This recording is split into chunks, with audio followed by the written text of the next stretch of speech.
Ese ashimwe njyewe aposo ukuri nkunda njyewe mfite ikibazo cy'abanyarwandakazi cyane. Izi videwo mukomeza kujyana ku social media muvuga uko basambana, uko baryoshya abagore abagabo, ese muzi yuko dufite abana bataragera muri iyo myaka bareba videwo ku social media? Ibintu mwihaye, ibintu mwigize ngo ni amajyambere, mujya kuvuga ibintu by'ibishegu, ibintu by'ibiteye isoni ku social media, ngo gukorera umugore, mukavuga n'ibintu biri graphique, sinzi uko navuga mu kinyarwanda. Hari n'amagambo buriya nkunda kuvugisha ukuri, sibyo? Kandi ijambo uko riri nkarikoresha uko, ariko hari ibintu dufite nk'abana ba teenagers, abana bagikura batagomba kuba expose ku mafuti nk'ayo, sibyo? Niba mushaka kuvuga ibishegu, ibintu by'ubusambanyi n'iki, mwakareye groupe mukandika 18 ko banafite imyaka 20 bazamutse hejuru, mukayifunga iyo groupe mukayimuvuga ibyo bintu byanyu. Nta muntu ukeneye kumenya uko bakora abagore n'abagabo. Nimba utabizi ujye kubyiga muri ubyigira ahantu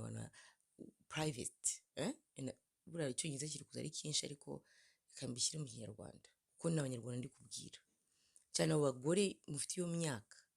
Nk'umwana wawe wabyaye, iyo abona uri kuvuga ibyo bishegu kuri social media,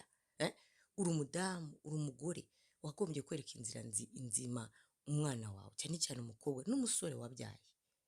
Ariko uraha kuri social media uvuga ukuntu ngo kuryoshya abagabo, umugabo aryoshya umugore. Ibyo bintu uko kumva nta soni ufite umugore ungana nkawe, ugasanga ni nk'abagore ufite imyaka 40, 45, 35, ukuva nta soni ufite. Hari n'abitandiye ngo ni abayisilamu. Abayisilamu ni ibyo mwigisha abagore kujya kuvuga hanze ku social media imbere y'abagabo, ko nzi neza yuko ubundi abayisilamu n'abantu bitandira, biyubaha. Hari ibintu udashobora kuvuga, noneho mugisigaye mujya ku social media mukajya kuvuga amagambo nk'ayo. Noneho hakaba n'abandi bagore, kandi usanga abagore wihaye kubivuga ukagira ngo nibo bafitemo expertise, nibo ariko abagore turabyara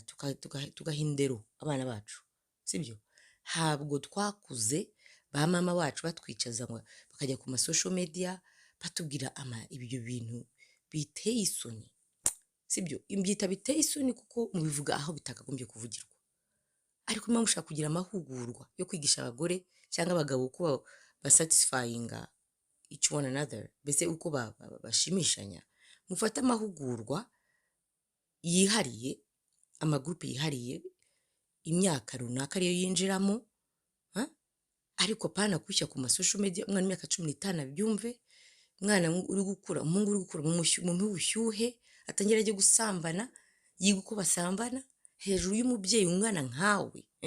wiyita ngo uri umusilamukazi cyangwa se ngo uri umukristo. Hari n'ababikora abakristo, tureka ibyo, hari n'abakora badafite idini. Ariko uva muri ibyo bintu, uragayitse. Ndabagaye mwige abagore mubikora ibyo bintu. Ni ukuri nari bibahagurukire, kuko mbona twe tuba hanze cyane, tubona ari bihagurukira abantu bavuga ibishegu ku social media. Ku kimwe batabahagurukira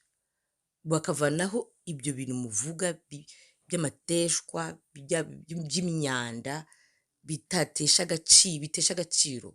umugore, bidutesha agaciro, bitesha agaciro uburere turi guha abana, mubigisha kujya gukora ibintu bibi kandi imyaka itaranagera. Uretse ko atari na bibi iyo mubye, uretse ko atari bibi mubyigisha ababikwiye mu myaka n'abashakanye, ariko mushaka uko mubikora mu bwenge. Pana kuza kuri social media umwana wanjye wa 15 akaza agahita yumva ayo ibyo bishega n'ibishega babyita mu kinyarwanda, nimba baragiye mu Nyarwanda amagambo nyabura. Ariko it's really disgusting, it's ridiculous, it's a shame, it's sad, it's dirty. N'umwanda. None ukabona n'umugore wakagombye kwiyubaha no kubaha. Nimba unubatse ubaho wubatse, ubakanye basi. Tureke n'ibyo byo kubakana, ibyo n'ibindeba biterwa no kuntu babanye. Ntabwo ububatse agomba kubuza uburenganzira bwe nabo mwegera kumvuga. Ariko kameme none warabyaye, ufite abana, none utanabyaye ufite barumuna bawe, ufite basaza bawe imyaka 14, 12, baba wumva ibyo bintu buvuga, wumva nta soni. Rero turabirambiwe, ntabwo ushobora kumbwira uti ugenda wenda ni ubushake bwawe n'ubwanjye nyine ndabikubwiye rero ubyumva uti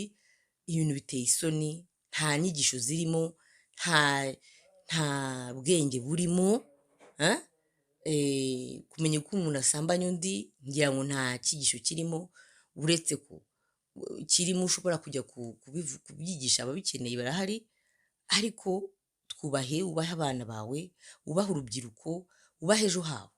wibangiza mu mitima no mu mitwe igihe kitaragera hari ibyo umwana atagomba kuba exposed igihe kitaragera no mpamvu tuvuga ngo abana bagomba ku expose kureba amaporno ni ukubera iki kuko bijya mu mutwe satani akabikoreramo agatangira kubikora no kubashyushya mu mubiri atari ngombwa wowe uraje rero ngo uri umubyeyi ngo ufite ubwenge ngo wareretswe iyo mayerukwa ava kwa satani ngo uje kwerekwa ngo icyo uri kwigisha irubanda mbese isi yose ni ukuntu basambanya uko bakora neza ngo ni amajyambere ngo ufite ubumenyi bukeneye diplome ufite ubumenyi ku buryo bakuwe byishe nde kudasambana byishe nde ni ibihe bumenyi burimo bukomeye cyane ku buryo utabizi atazagira amahoro mu mutima utabizi atazatera imbere utabizi kameme yego hari ingo zisenyuka kubera ibyo uwo muntu nawe aba afite ikibazo utayeri nimba wowe usenywa n'umugabo wawe cyangwa umugore wawe ukumva atagukorera neza uri kuba warahuye n'abantu benshi b'uburara bazi kubikora ariko uburyo ushobora guhura n'umuntu muzima atabizi ukanamwigisha cyangwa se uko biri kose mushaka ubundi buryo mubikora mukabikora n'abantu babikeneye cya kabiri bujuje imyaka yo kubyumva muri private ariko mureke kuza kwica imitwe y'abantu cyane cyane abana bacu na rubanda rw'ejo nta bumenyi ufite bukomeye ku buryo umwana wanjye agomba kubyuka kuri internet cyangwa uw'abandi ngo aje kumva ibyo biteshwa muvuga kuri social media cyane uri umugore wowe mugore uvuga ibyo bintu umva nta soni ufite kweri nta soni rero nagomba kubyadressinga you like it me or not wankunda cyangwa ukanyanga n'ibikureba ariko ndi kubikorera urubyiruko rwacu abasore bacu turi gukuza tubigisha indangagaciro tubigisha kwiyubaha no kubaha abakobwa no kubaha ingo bakazijya mu ngo bariteguye neza atari abasambanyi barahuye n'abasambanyi kazi birirwa bavuga amafuti kuri za social media mubigisha amafuti gusa batakeneye kumva umuhungu wanjye imyaka 18 ntago akeneye kumenya uko agomba gusambana n'abagore akeneye kumenya uko agomba kuba umugabo muzima aje kubaka agafata urugo akunda umugore we muzane ibintu bizima abakobwa bacu ntakeneye kumenya uko bagomba kujya kubasambanya ejo najya mu rugo rwe asanga umugore adakora ibyo akora cyangwa umugore asanga umugabo adakora ibyo muri kuvuga avuga ngo barashwanye kuko mutazi gusambanya ibyo ni ibiki rero imana ibivana mu izina rya Yesu Kristo ubwo burozi muzana kuri TV cyangwa kuri YouTube cyangwa ku ma social media muroga abantu gusambanya mu mitwe mu mitima abana bacu surtout biveho mu izina rya Yesu mubashyushya aho mutakagombye kubashyushya nimba ari buhamagara umufite sinzi naho mwawukuye mujyane mu bikari mufata abo bantu bashaka kumenya gushyuha bashaka kumenya gusambana bashaka kumenya uko bakora abagabo babo cyangwa abagore babo mubajyane mu bikari mubivugire mu bikari cyangwa mukore amagroupe mushyireho udafite 18 uretse ko harabihishamo bakaza nabwo bakabeshya ngo bafite 18 batayifite I don't know uko biri kose biragayitse uragayitse nta nyigisho uri gutanga nta kizima uri gutanga kuko uri kugitangira ahantu habi kandi hagenda abana badakwiye kumenya iyo myanda reka myite gutyo Imana ibabarire cyane kandi nkomerekeje ihangane niko bimeze n'ubundi apetisi yatandukanye bamwe na Sostene n'abajya mu ijuru n'abagiye kuzimu si bamwe ukunda mu ijuru ntazakunda ibya satani ukunda ibya satani ntazakunda iby'ijuru ariko uko biri kose umve ngo hari ababagaya hari abadamu babagaya hari umuntu ubagaya kandi ndi gusenga ngo ibyo bintu bamuteshwe muvuga ahangaha bibishegu by'ubusambanyi by'ibiki abana bacu ntibizagira icyo bibakoraho mu izina rya Yesu Kristo